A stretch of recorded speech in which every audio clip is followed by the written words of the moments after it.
আর যেই সন্তানকে আপনি দুনিয়ার মধ্যে আপনি সুখ পাইতে সন্তানকে ইংরেজি লেভেলে বড় উচ্চতর শিক্ষা প্রদান করেছেন, দিন শিক্ষা দেন নাই, কোরআন শিক্ষা দেন নাই, সে তো চাকরি নিয়ে ইউরোপে চলে গেছে, আমেরিকা চলে গেছে, শেষ বয়সে আপনি মরে ঘরের ভিতরে পচে পড়ে আছেন, 5 দিন পর লাশের গন্ধ সঙ্গে তারপরে আশপাশের ফ্ল্যাটের মানুষ খোঁজ পাচ্ছে এই ঘরে একটা মানুষ মারা গেছে।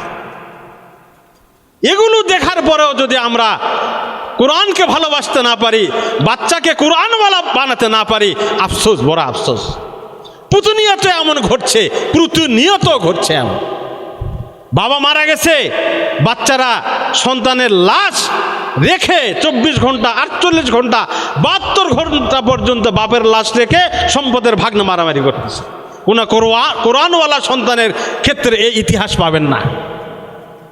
অতএব আপনি যদি দুনিয়াতে সম্মানিত হতে চান, আপনাকে কোরআনওয়ালা হতে হবে অথবা আপনার সন্তানকে কোরআনওয়ালা বানাতে হবে, এর বিকল্প কোনো পথ নাই। এই কোরআন যে মানুষের সাথে সম্পৃক্ত হয়েছে সে মানুষকে সম্মানিত করে দিয়েছে।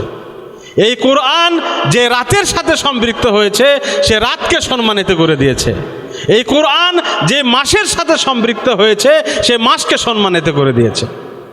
আপনারা কি জানেন রমজান মাসের এত ফজিলত কেন? রমজান মাস 12টা মাসের মধ্যে শ্রেষ্ঠ মাস কেন? রমজান মাস 12 মাসের মধ্যে শ্রেষ্ঠ এই কারণেই, যেহেতু রমজান মাসে এই কালামুল্লাহ এবং আল্লাহর কালাম নাজিল হয়েছে। বলেন সুবহানাল্লাহ। আপনারা কি জানেন লাইলাতুল কদর, ইন্না আনজালনাহু ফি লাইলাতিল কদর ওয়ামা আদরাকা মা লাইলাতুল কদর লাইলাতুল কদরি খায়রুম মিন আলফি শাহর। লাইলাতুল কদর আলফে শাহর, এক রাত্রে ইবাদত করলে 1000 বছর ইবাদত করার সমান। বলেন সুবহানাল্লাহ। এই লাইলাতুল কদরের ইজ্জত কেন হয়েছে জানেন? এটা কোরআনের কারণে হয়েছে। বলেন সুবহানাল্লাহ। আমাদের নবী, বিশ্ব নবী মুহাম্মদুর রাসূলুল্লাহ সাল্লাল্লাহু আলাইহি ওয়াসাল্লাম অন্যান্য নবীর মধ্যে তার মর্যাদা এবং তার তবকা সর্ব উপরে, সর্বোচ্চ এই কারণে যেহেতু আমাদের নবীকে কোরআন দেওয়া হয়েছে, কালামুল্লাহ দেওয়া হয়েছে। অতএব আমরা যারা দেখেছি যে কোরআন যার সাথে সম্পৃক্ত হয়েছে সেই জায়গা সম্মানিত হয়ে গেছে। এখন আমি আপনি যদি সম্মানিত হতে চাই, আমি আপনি যদি নিজেকে আল্লাহর কাছে একজন সম্মানী ব্যক্তি হিসেবে হাজির করতে চাই, আমাকে আপনাকে এই কোরআনকে বরণ করে নিতে হবে। কোরআন বরণ করে নেওয়া ছাড়া আপনি আল্লাহর সাথে সম্পর্ক গাঢ় করতে পারবেন না। একটা বিষয় দেখুন, আপনি যদি কারোর সাথে কথা বলতে না পারেন, আপনার সাথে আমি সম্পর্ক করব, আপনি একটা ভালো অফিসার, ভালো চাকরি করেন, আপনার সাথে একটা লিঙ্ক দরকার আমার, করলে আমার সামনে রাস্তা সহজ হবে। তা আমি তো আপনার সাথে কথা বলার পরে না আমার সম্পর্কটা ভালো হবে। কথাই বললাম না, কথাই বলতে পারলাম না, আপনার ভাষাই বুঝলাম না, তাহলে আপনার সাথে আমার সম্পর্ক কেমনে গাঢ় হবে? তা আল্লাহর সাথে সম্পর্ক গাঢ় করতে হলে আল্লাহর সাথে কথা বলতে হবে, আর আল্লাহর সাথে কথা বলার মাধ্যম হলো আল্লাহর কালাম, আল্লাহর কোরআন। অতএব এই কোরআনকে শিখতে হবে। শুধু শেখা নয়, শিখে বুঝেও পড়তে হবে।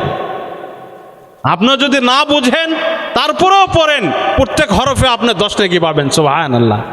আর যদি আপনি বুঝে পড়েন তাহলে এক একটি আয়াতে না বুঝে পড়ে যে সওয়াব, বুঝে পড়লে তার চেয়ে 50,000 গুণ বেশি সওয়াব। সুবহানাল্লাহ।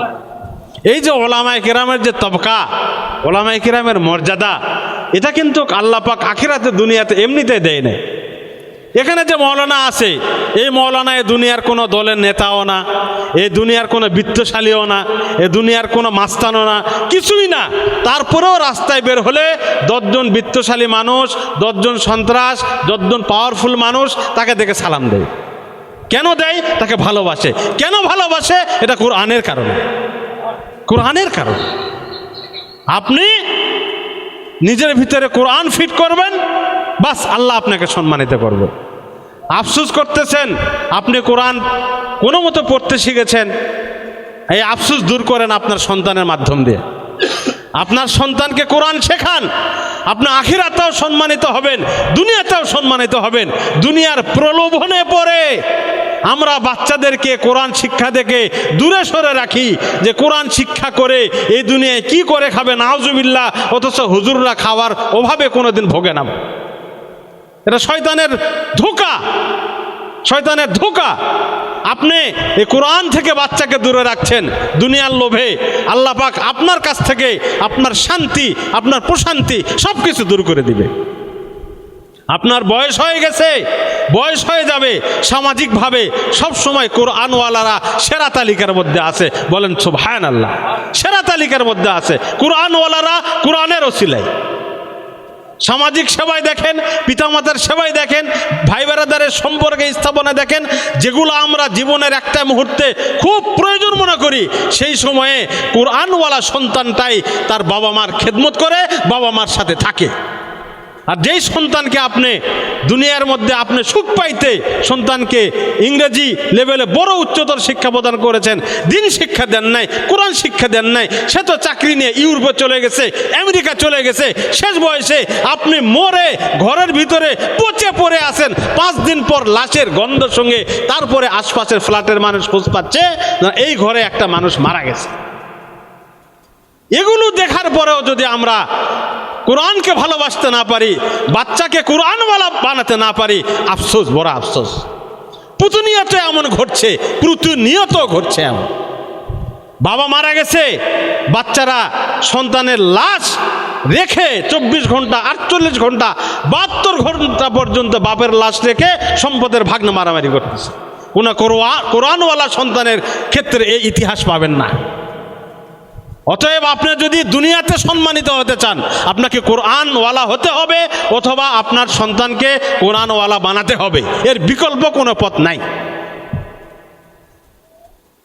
আখিরাতে সম্মানে হতে চান, আখিরাতে আল্লাহর কাছাকাছি থাকতে চান, আপনার মাথা সবার উপরে থাকবে, আলোকিত হবে, মাথায় নূরের টুপি ঝলমল করবে, আপনাকে কোরআনওয়ালা হতে হবে, অথবা কোরআনওয়ালার বাবা হতে হবে। অতএব যারা বাবা হয়েছেন, বাচ্চাকে কোরআনওয়ালা বানান। বাচ্চাকে কোরআনওয়ালা বানাচ্ছেন, নির্ভয়ে থাকেন।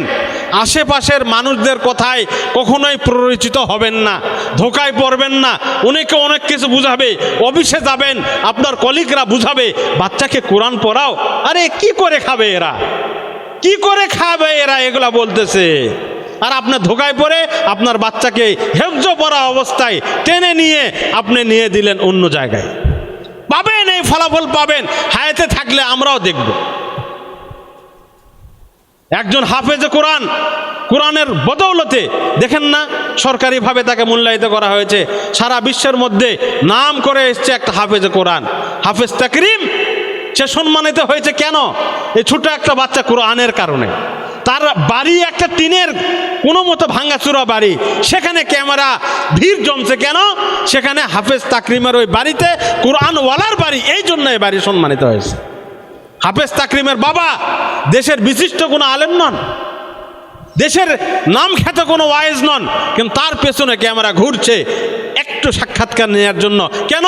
তিনি কোরআনওয়ালার বাবা এবং তিনি নিজেও কোরআনওয়ালা।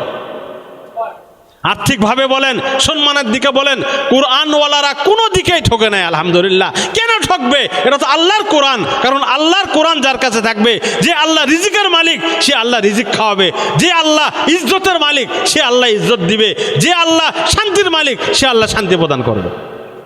অতএব কোরআনওয়ালার সাথে কোনো ধরনের খারাপ সম্পর্ক অথবা খারাপ ব্যবহারের চিন্তা তো দূরের কথা, বরঞ্চ নিজেকে কিভাবে আমি কোরআনওয়ালা বানাবো এই চিন্তা আমাদের সাথে করতে হবে, এই চিন্তা করতে হবে। আপনি যদি জিততে চান আপনাকে কোরআনওয়ালা হতে হবে, আপনি যদি আল্লাহর প্রিয় হতে চান আপনাকে কোরআনওয়ালা হতে হবে। এর বিকল্প কোনো পথ নাই। এই তো বললাম কোরআন নিয়ে কথা, যে কোরআন, আপনি কোরআন ধারণ করবেন, আল্লাহর সাথে সম্পর্ক ভালো হবে। আর আল্লাহর সাথে আপনার সম্পর্ক হবে, কথা হবে, আপনার যা চাওয়া সব আল্লাহ পূরণ করে দেবে। এ ভাই, বেশি সম্পদ কিন্তু মানুষের লাগে না। একটা মানুষের কি 100 কোটি টাকা লাগে? শুধু তার কাছে থাকে, সে কিন্তু খাইতে পারে না। সে যা খায় একটা দিনমজুর শ্রমিক তার চেয়ে হিসেবে আর বেশি খায়। সে যা পরে একটা দিনমজুর শ্রমিক সেই রকমই পরে। ঈদের সিজন আইলে কেউ 1500 2000 রকমের নিচে পোশাক আজকাল পরে না। তো খাওয়া পরা কাছাকাছি, সব খুব বেশি দূরের নয়। শুধু ধোঁকা, এত সম্পদ লাগবে, এত কিছু লাগবে, এত বাড়ি লাগবে, এই লাগবে, ওই লাগবে, এই ধোঁকায় পরে আমরা কোরআন থেকে দূরে যাচ্ছি আর জাহান্নামের কাছাকাছি যাচ্ছি। এবার আসুন কোরআনওয়ালাদের কথা। কোরআনওয়ালাদের কথা, আপনি যদি নিজে কোরআন শিখতে চান আর বাচ্চাদেরকে যদি কোরআন শিখাইতে চান, তাহলে প্রথম শর্ত হলো আপনাকে যে কাজটা করতে হবে, কোরআনওয়ালাদেরকে সম্মান করতে হবে। আপনি যদি কোনো রাজনীতিবিদকে সম্মান না করেন, আপনি যদি কোনো রাজনীতিবিদকে সম্মান না করেন, কোনো রাজনীতিবিদের সাথে সম্পর্ক রাখতে না পারেন, তাহলে কিন্তু আপনি রাজনীতিবিদ হতে পারবেন না। এ কথা আমরা বুঝি তো। আমি যদি একটা ধানের ব্যবসা শিখতে চাই, করতে চাই, ধানওয়ালার সাথে আমার ভালো ব্যবহার করতে হবে, সে না আমাকে শেখাবে। কথা ক্লিয়ার?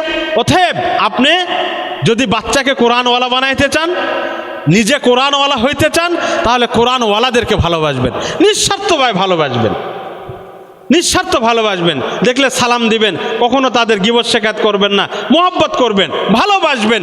আপনার এই ভালোবাসা, কোরআনওয়ালাদের প্রতি আপনার এই ভালোবাসা, কোরআনওয়ালাদের সাথে আপনার এই সুসম্পর্ক আপনার পরিবারকে কোরআন শেখার জন্য সহজ করবে, আপনাকে কোরআনওয়ালা হওয়ার জন্য সহজ করবে।